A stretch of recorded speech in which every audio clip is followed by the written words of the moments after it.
Buenas noches, el gusto de estar de vuelta aquí en La Esencia en Mega TV y hoy queremos hablar un poquito acerca de algo que se está aproximando. Yo particularmente no sabía que existía un día púrpura o una semana púrpura, entonces queremos saber de qué se trata porque solemos ver, ¿no?, que hay días que se designan a tal o cual enfermedad o padecimiento o trastorno para crear conciencia. No es que se celebre la existencia de ese trastorno ni mucho menos, sino que se busca la manera de encontrar espacios de debate, de información, de aprendizaje y concienciar sobre algún tema médico, como el caso de la epilepsia. Y de inmediato ahí nos vienen un montón de preguntas.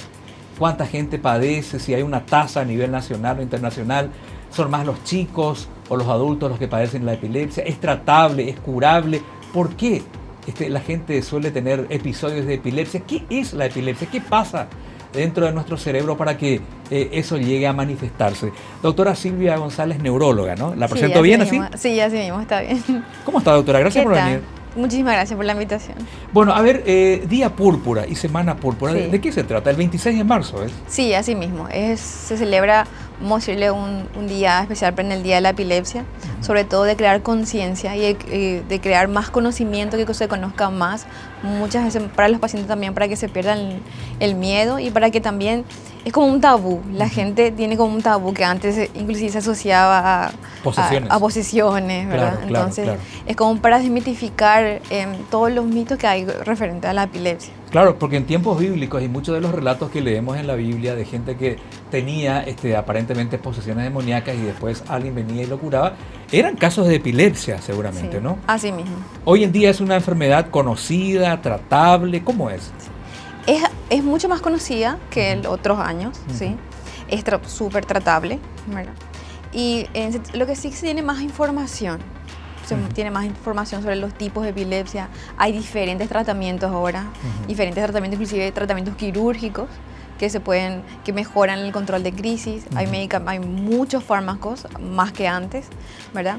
Y sobre todo conocer de cómo se desencadena y los diferentes síntomas, que no es solamente el que se cae, el que tiene movimiento.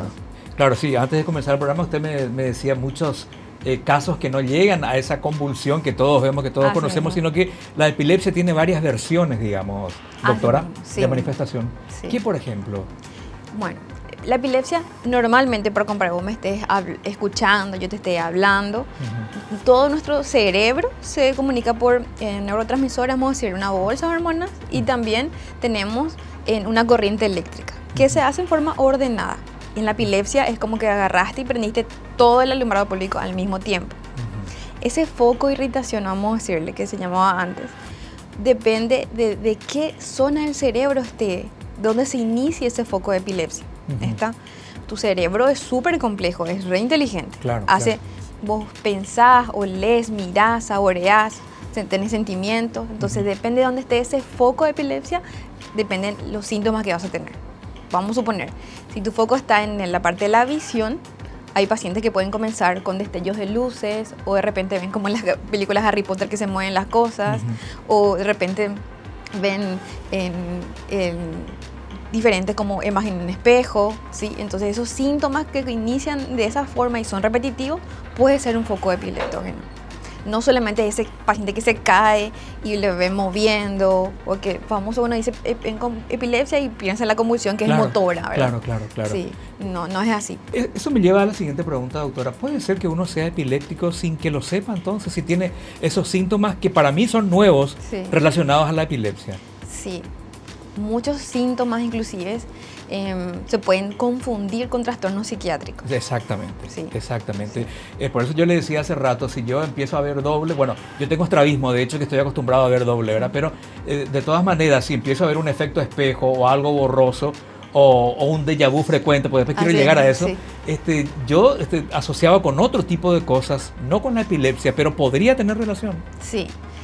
Por ejemplo, como decimos, hay una parte del lóbulo temporal que se encarga de los sentimientos o de la parte de la memoria, ¿verdad? Entonces, si uno tiene, por ejemplo, el déjà vu, ¿verdad? El que yo ya viví esto o ya pasó esto, ¿verdad? Pero ese déjà vu no es ocasional, sino es prácticamente diario y se acompaña de repente después de déjà vu, como que uno se queda confundido, embotado, ¿verdad? Entonces, un paciente que tenga ese tipo de crisis puede ser una crisis focal sin pérdida inclusive de la conciencia, y puede ser, si eso es repetitivo y se forma aparece de forma brusca y desaparece de forma brusca, ¿verdad? Entonces eso hay que estudiar a ver si no es un crimen, no pueden ser equivalentes convulsivos. Pero una crisis focal. Me sorprende, mire que todos tenemos déjà vu de tanto en tanto, Sí. se han escrito canciones sobre el déjà vu, Sí. y uno toma como algo, yo incluso pensaba y le decía esto, como una especie de jugarreta de la memoria, o sea, mi memoria me hace creer que eso es parte de mi pasado, pero en realidad es un truco de mi memoria que ese día no está funcionando bien. Pero hay que tener, digamos, en cuenta que si uno tiene un déjà vu demasiado repetitivo, Sí. Puede ser una señal de alerta. Así mismo. O inclusive, por ejemplo, de repente que un paciente se confunda con alucinaciones, ¿verdad? Que de repente, famoso, o le rezan y le dicen, le llega el Espíritu Santo, en realidad tiene un poco como, ¿dónde está la visión? No, puede ser una epilepsia. De repente que ve luces, o de repente que tiene una sensación de que cambian la apariencia de la habitación, ¿verdad? Esas no pueden ser, eso hay que estudiar si no está asociado a un evento epiléptico y no un trastorno psiquiátrico, por ejemplo. ¿Sí? Lo que tiene que estos eventos, la diferencia es que ocurren de poca duración, ¿sí? Y son repetitivos de la misma forma.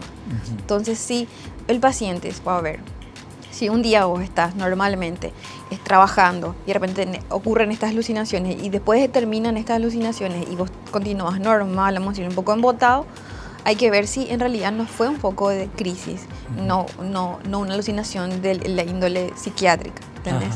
O por ejemplo, las crisis de ansiedad, una ansiedad que de repente viene como un miedo inminente de que algo va a ocurrir, ¿sí? Pero vos estás normal trabajando y viene inminente que algo va a ocurrir, una sensación en el estómago que sube y con un miedo que eso se va otra vez, dura segundos y se va. Uno no está rumiando, no está pensando nada, sino viene un sentimiento de segundos de forma brusca y así como vino se fue, ¿verdad? Entonces eso hay que ver si ese foco que duró poquito no tiene que ver con una relación de ser o no epilepsia. Pero realmente estoy sorprendido y no sabe lo que estoy aprendiendo, porque me parece que son cosas que estoy seguro que el televidente más de una vez habrá pasado por una situación así, pero no lo relacionaba con la epilepsia, a lo mejor con un trastorno de ansiedad, el estrés, el cansancio o alguna cuestión psiquiátrica también, pero entonces tendría que ver a un neurólogo a ver si no viene por ahí la mano. Sí. Muchos de estos pacientes pueden estar teniendo estas crisis que son focales de corta duración hasta que llega una crisis que, por ejemplo, se evoluciona. Evoluciona, que significa que de una partecita del cerebro donde se quedaba el foco ya se extiende a otra región, compromete otra región durante la crisis. Entonces ahí aparecen ya movimientos o aparecen ya más desconexiones. Entonces va a consultar por un poquito más tarde. El cerebro es muy complejo, ¿verdad? Hay un montón de mecanismos, es alucinante, hay combinaciones químicas, que atarse un cordón para el cerebro es un trabajo, aunque para nosotros sea algo cotidiano, o regresar a casa, por ejemplo, uno sube al auto y va a su casa sin pensarlo, ya automáticamente va. El cerebro está haciendo ahí todo un trabajo impresionante, ¿no? Entonces, por ahí viene algún desajuste en todas esas combinaciones eléctricas que hay adentro, hay algún desajuste y ahí se produce la epilepsia, es más o menos por ahí. Así mismo, tiene diferentes causas, o sea, puede ser de causa genética, uno ya crece con eso, ¿sí? Ya lo trae inherente a él, es de causa genética, y muchas dependen del neurodesarrollo. Vamos a suponer que un chico que tiene una crisis de ausencia, que es que el chico de repente está jugando y de repente uno lo ve que se queda quietito y hace un parpadeo, o de repente se queda quietito y hace como un chupeteo. Hay que mirar esa conducta, no es normal. No hace falta que el chico se caiga y tenga movimiento, sino que está jugando y de repente se queda, vos le hablas y no se conecta contigo, sino de repente se queda congelado, hace un parpadeo o hace un chupeteo. Entonces ese niño que de repente se desconecta o no es propiamente que tenga un déficit de atención solamente. Hay que ver si no hay este tipo de crisis, sobre todo en la etapa escolar. Sí. Mire que el déficit de atención es muy común, es un problema muy común en los chicos, pero también habría que prestar atención a ver si no hay otra asociación. Ese tipo de crisis, por ejemplo, llega a cierta edad que con el neurodesarrollo se van curando, vamos a decirle, se van desapareciendo. ¿Sí? Llega a cierta edad de la adolescencia y ese tipo de crisis desaparece, ¿sí? Hay otro tipo de crisis que también son genéticos y no desaparecen con el neurodesarrollo, y otras que pueden aparecer en la edad adulta, debido a una cicatriz que uno tenga, una tumoración, después una ACV, ¿verdad? El famoso derrame que dice la gente, después los accidentes de moto que son tan frecuentes, después un traumatismo de cráneo, se queda una cicatriz, ¿sí? Y esa cicatriz puede ser de más adelante, en unos años, puede generar epilepsia secundaria. ¿La epilepsia tiene algún dolor característico en el que padece? Cualquiera de estas manifestaciones que usted decía, ¿algo le duele ahí y tendría que alertarme que puedo ser epiléptico o no es necesariamente así? No, no es necesario, no es necesario. O sea, ¿me duele la cabeza? No es epilepsia. No necesariamente. No, dolor propiamente, no. Sí hay que llamar mucho la atención las desconexiones, ¿verdad? Desconexión usted dice cuando me salgo de la realidad de repente. Exactamente. O por ejemplo, que yo te estoy hablando y vos de repente no me respondes. O por ejemplo, vamos a suponer una crisis nocturna, que alguien que duerme solo y que al día siguiente te fuiste a dormir y vos al día siguiente te levantaste o estabas en otro lugar, ¿verdad? O al día siguiente te levantaste y te duele todo el cuerpo, te llegaste a morder, te orinaste, ¿sí? Eso hay que ver si vos no tuviste una crisis motora que no te diste cuenta la noche, sobre todo si hay lesiones en la boca, de que te hayas mordido, sí. No, realmente impresionante. No sabía que la epilepsia podía tener todas estas manifestaciones. Uno, como decíamos al principio, suele relacionar con las convulsiones, con echarse al suelo y empezar a moverse. Ese es el prototipo, digamos, el prejuicio que tenemos del epiléptico, pero en realidad puede tener decenas de manifestaciones. Sí, así mismo, es decenas de manifestaciones y sobre todo que también es que una vez que se establece el diagnóstico, la mayoría de los pacientes van a responder bien con fármacos. ¿Sí? Es como, hay que perderle un poquito de miedo porque muchos de los pacientes piensan, hoy me voy a volver loco, voy a perder la memoria, no tiene alguna relación si es una epilepsia controlada. ¿Sí? Muchos de estos pacientes son atletas, son médicos, muchos de los pacientes tienen cargos administrativos altos y continúan siendo totalmente funcionales dentro de su normalidad. Vamos a decir. Entiendo. Después del corte, doctora, querría preguntarle, ¿el epiléptico nace o se hace, es adquirido, puede adquirirse a altas edades, digamos? Y también si es curable o tratable simplemente. ¿Me esperan un segundito, sí? Dale, vamos al corte y ya volvemos.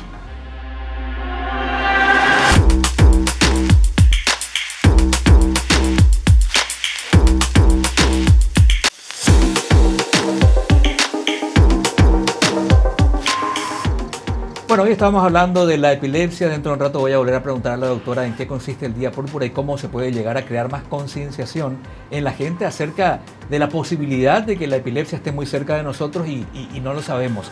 Doctora, ¿el epiléptico nace o adquiere eso en el transcurso de su vida o ambos los dos? Ambos los dos, vamos a decir, sí. Como dijimos, puede ser genético o puede ser secundario en una edad adulta, secundaria a una lesión que ya tenemos en el cerebro. ¿Sí? Si tuviste una cicatriz de diferente causa, meningitis, otras infecciones, tuviste una ACV, tuviste un tumor, una neurocirugía, traumatismo, esa cicatriz cerebral puede más adelante crear una red posterior de epilepsia. ¿La epilepsia se cura o simplemente se tiene controlada durante la vida? ¿Cómo? Muchas veces, eso es lo que discutimos en el consultorio, ¿a qué le llama curación al paciente? Y que se va, ¿verdad? Que se fue para siempre la enfermedad, no tenés más. Ok. Llega a esa definición de curación a los pacientes que tenieron, por ejemplo, tuvieron pacientes de una epilepsia genética. Hay tipos de epilepsia genéticas que con el neurodesarrollo, si llegan a cierta edad, el niño, adolescente después, y desaparece. ¿Sí? Entonces, es así, en un gran porcentaje pasan, vamos a decirle que se curan con esa definición. Hay pacientes que necesitan fármacos toda la vida. ¿Sí? Pero ¿qué significa necesitar fármacos? Que es como, yo soy migrañosa, ¿sabes? Por ejemplo, y tengo que tomar fármacos para no tener el dolor. O yo soy hipertensa y tengo que tomar medicación para controlar la presión, ¿verdad? Entonces vamos a decirle que siempre tengo que tener medicación, pero vamos a decirle funcional. Bueno. Yo tengo un pariente muy cercano, un familiar muy cercano, que tuvo episodios de epilepsia muy fuertes en su adolescencia. 3 o 4 con cierta frecuencia, ¿no? De días. Sí. Hoy tiene 36, 35, 36 años y de aquella época Sí. no volvió a tener esos episodios. Me pregunto yo, ¿está en reposo nomás? ¿Se curó? Porque él siguió un tratamiento. Sí. Yo sé que usted no lo conoce Sí, ni nada, pero- pero ¿qué me diría? ¿Se curó o está en reposo y puede aparecer en cualquier momento? Si fue de las epilepsias con el neurodesarrollo desaparecen, se puede decir, vamos a decirle, entre comillas, está curado. ¿Sí? Si nosotros decimos que un paciente que tenga, por ejemplo, más de 5 años, sin crisis, sin fármacos, pero sin ningún tipo de crisis, vamos a decirle que está potencialmente ya en remisión, vamos a decirle. Porque curado, vamos a decirle que usamos esa palabra a esos pacientes que sabemos que con el desarrollo basta, terminó, ¿verdad? Pero nosotros sabemos que hay pacientes que no terminan de cerrar ese riesgo, vamos a decirle, por el tipo de epilepsia que tenga. ¿Neurodesarrollo qué significa en este caso? Neurodesarrollo significa que los cambios de la red del cerebro que van pasando con el desarrollo de la edad con los cambios de la edad. Eso decimos neurodesarrollo. En un bebé se puede notar que es epiléptico, si es que el bebé puede... Bebé digo aquel que todavía no aprendió a hablar o a comunicarse con su mundo exterior. Sí. A ver, un bebito, un recién nacido, póngale meses, ¿puede ser epilepsia y qué signos daría? Sí, puede comenzar y es muy importante que los padres estén vigilantes, vamos a decirle. Es más difícil, no digo, porque de repente los niños tienen movimientos anormales que son de falta de coordinación, que es normal de esa edad, ¿verdad? Pero si ven de repente que el niño lleva los ojitos hacia atrás o hace como un susto, hace como estos, ¿verdad? Hace como un susto, que son un tipo de crisis que es frecuente a esa edad. Hace como susto y de repente hace sustos, ¿verdad? Hace como saltos, ¿verdad? Eso pueden ser crisis de epilepsia en el niño, sobre todo en la edad muy temprana, ¿sí? O ven que los ojitos lleva, ¿verdad? O que lleva la cabeza, o que, por ejemplo, el niño está jugando y de repente hace que se le cae la cabeza o los brazos, ¿verdad? Y después vuelve a su posición. Podría ser una señal. Esas son una de las crisis que son frecuentes a esa edad. ¿Hay neurólogos infantiles? ¿Hay especializados para...? Sí, nosotros tenemos neuropediatras muy buenos en Paraguay. Sí. Ya su pediatra normal, digamos, por decirlo de alguna manera... Neuropediatras, sí. Son neurólogos. Pero sabría reconocer eso y derivarle a un especialista. A las crisis más frecuentes por lo menos, sí. ¿Mujeres o varones, o es indistinto quiénes padecen más de epilepsia? ¿O eso es nada que ver con el sexo? Estamos casi empatados, pero sí depende... la parte hormonal también influye mucho también en la mujer. Son un poquito más propensas a tener un tipo de crisis. Y en la parte genética depende de qué síndrome para que sea o no más frecuente. ¿Cuál es la tasa de la epilepsia a nivel nacional, por ejemplo? ¿Se tiene un cálculo? Aproximadamente un cálculo son alrededor de 70.000 pacientes por el índice poblacional. Vamos a decirle que más o menos tendrían que tener un diagnóstico de epilepsia. ¿Y un porcentaje, por ejemplo, uno de cada cuánto podría tener epilepsia? Hay enfermedades que tienen esa tasa, ¿verdad? Uno de cada 1.000.000 tiene síndrome de Down, por ejemplo.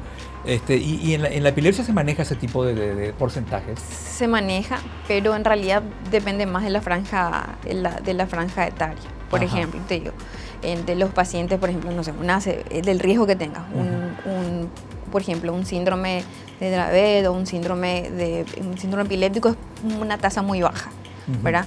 Pero, por ejemplo, después de una epilepsia estructural, que son estas lesiones que aparecen y que esta te da epilepsia, es una tasa un poquito más alta. ¿Entendés? Qué interesante. A ver, con toda esa variedad de manifestaciones de epilepsia, uno puede ser epiléptico en un nivel leve que ni siquiera requiera de tratamiento, que pueda convivir con eso y que no le afecte en su normal desarrollo en la vida, digamos. Sí, o sea, uno puede tener epilepsia y vamos a decirle, yo casi no uso la palabra normal porque es difícil de definir el normal para cada paciente, ¿verdad? Para cada, vamos a decir, normotipo, ¿verdad? Entonces, muchos de estos pacientes, muchísimos de los pacientes, pueden tener una vida funcional, según lo que él define funcional, con fármacos, ¿está bien? No hay que perderle un poquito el miedo, ¿sí? Y hay que ser un poquito más disciplinados, como todos tendríamos que ser. Por ejemplo, no abusar del alcohol, tener un sueño, un horario de sueño un poquito más regular, de rutina, ¿entendés? Una especie de rutina. Pero, sí, la escucho. Pero como te digo, dentro de su objetivo de vida, pueden alcanzar perfectamente.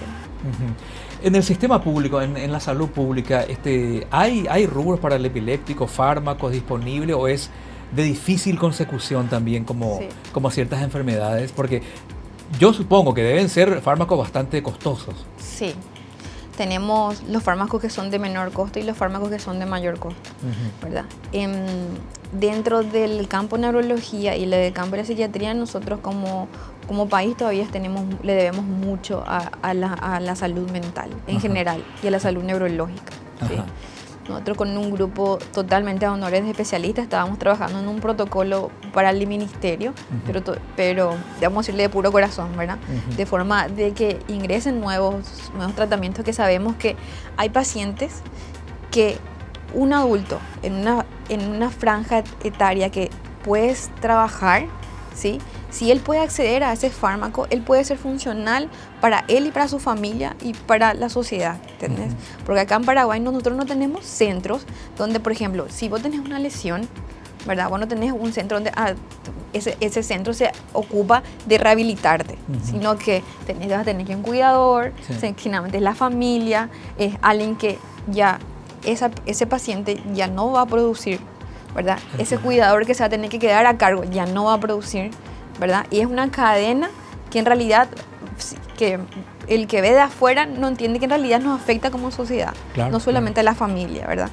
Entonces, si un paciente puede llegar más temprano, ¿verdad?, al fármaco indicado, si ese paciente es funcional y es económicamente productivo, pero no solamente él, sino su familia y a la vez a la sociedad. Por supuesto, como eslabones de la sociedad, son importantes en su funcionamiento y que funcionen bien, claro. Sí. Volviendo a la epilepsia, brevemente, nos estamos quedando sin tiempo, es apasionante la charla realmente. ¿Qué hacemos cuando alguien tiene una crisis epiléptica? Hay muchos prejuicios también de que hay que hacer esto, no hay que hacer aquello. Alguien que tenga esa manifestación, digamos, más común de epilepsia, ¿cómo reaccionamos? ¿Tenemos que tocarle? El famoso meterle una cuchara en la... Hay un montón de cosas que usted sabrá que la gente popularmente dice que hay que hacer. ¿Cómo reaccionamos ante alguien que tiene una crisis? Esa pregunta es súper importante, ¿está bien? Porque primero, uno que tenga una crisis, sobre todo las que se mueven, uno siempre lo primero que hace es se asusta, ¿verdad? Es normal que se asuste, ¿verdad? Pero la mayoría de las crisis van a ser autolimitadas, solitas van a pasar. Alguien se cae y vos cuando te vas a traer algo o buscar ayuda, ya pasó, ¿sí? ¿Qué tengo que hacer ese paciente? ¿Qué tiene que hacer el cuidador o el amigo o la familia que ve que tiene una crisis convulsiva, ¿sí? Primero, en lo posible, sé que es difícil, pero guardar la calma, ¿está bien? Cuando se cae el paciente, lo primero que hacer es resguardar que no se golpee, ¿sí? Si él está moviendo la cabeza o el brazo, dejarlo, poner una remera, una almohada debajo de la cabeza para que él no esté golpeándose, ¿está? Porque él no controla el movimiento. Se le tiene que poner de costado, ¿sí? ¿Para qué? Porque si tengo un poco de salivación, yo no aspire la saliva, ¿está bien? Entonces se le pone de costado, ¿sí? Como para que haya así saliva, el paciente no se sofoque. Lo otro es que no se mete nada en la boca. Lo popular te dice que hay que poner una cuchara para que no trague la lengua. No se mete nada en la boca. No es así. No es así. Nada. ¿Por qué? Porque la lengua es un músculo que está pegado, vamos a decirle, al piso de la boca, ¿sí? Él no va a tragar su lengua, ¿sí? Se puede lesionar porque cuando uno tiene una crisis convulsiva de las motoras, usa toda su fuerza, ¿sí? Vos podés levantar un ropero con esa fuerza, ¿sí? Entonces hace tanta fuerza al morder o al hacer el tiriteo de los dientes que inclusive si vos le metés te puede arrancar el dedo. O vos le podés, una reacción, se puede arrancar el dedo o los dientes se pueden salir. ¿Está bien? O cuando vos le metes ese mismo objeto que vos le metas en la boca, le puedes ahogar al paciente. Porque él no está respirando en forma adecuada. Entonces vos le puedes ahogar. No se le derrama agua, no se mete nada en la boca, ¿sí? Yo le digo, la única indicación que vos quieras hacer algo así es que el paciente estaba comiendo y tiene todavía comida en la boca cuando tiene su crisis. Si no, no se mete nada. ¿Está bien? Se pone de costado. Ve que él no se sofoque, que no tenga nada, sábanas, corbata, cadena, que le esté sofocando al paciente. Entiendo. Mirar, ahora se cayó, ¿cuánto tiempo duró eso? Cuando vos estás asustado y mirás, si el paciente se cayó y vos estás asustado, eso parece para el que mira mucho tiempo, ¿verdad? Pero si vos controlás, minuto, minuto y medio, ya pasó eso. Sí, lo que pasa es que está el susto. Está el susto. Correcto, doctora. Pero ¿por qué es importante el tiempo? Ajá. Porque nosotros en neurología decimos, si esa crisis que duró, ¿cuándo yo me tengo que ir a urgencias? Si yo tengo un paciente o mi familiar tiene epilepsia, no hace falta que yo esté corriendo todo el tiempo para la urgencia con cada crisis, ¿sí? Si yo conozco cómo es su crisis, ¿verdad? Entonces, ¿cuándo tengo que ir a la urgencia? Si yo veo que esta crisis está durando más de 5 minutos, veo más de 5 minutos, o el paciente tuvo una crisis, no se volvió a recuperar y tiene otra crisis, ¿sí? Es momento de correr, de correr. Doctora, se me fue el tiempo. Qué lindo tema para volver a llamarla y seguir charlando de esto, si le parece. Sí. Informarse bien entonces de lo que es la epilepsia, no tenerle miedo, y el 26 de marzo aprovechar y concienciarse sobre lo que puede ser la epilepsia. ¿Sí?